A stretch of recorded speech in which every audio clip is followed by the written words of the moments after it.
یسایہ اور اس کا 20واں باب جو 6 آیات پر مشتمل ہے۔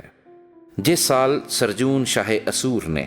ترتان کو اشدود کی طرف بھیجا اور اس نے آ کر اشدود سے لڑائی کی اور اسے فتح کر لیا، اس وقت خداوند نے یسایہ بن آموس کی معرفت یوں فرمایا کہ جا اور ٹاٹ کا لباس اپنی کمر سے کھول ڈال اور اپنے پاؤں سے جوتے اتار۔ سو اس نے ایسا ہی کیا، وہ برہنہ اور ننگے پاؤں پھرا کرتا تھا۔ تب خداوند نے فرمایا، جس طرح میرا بندہ یسایہ 3 برس تک برہنہ اور ننگے پاؤں پھرا کیا تاکہ مصریوں اور کوشیوں کے بارے میں نشان اور اچنبھا ہو، اسی طرح شاہ اسور مصری اسیروں اور کوشی جلاوطنوں کو، کیا بوڑھے کیا جوان، برہنہ اور ننگے پاؤں اور بے پردہ سرینیوں کے ساتھ مصریوں کی رسوائی کے لیے لے جائے گا۔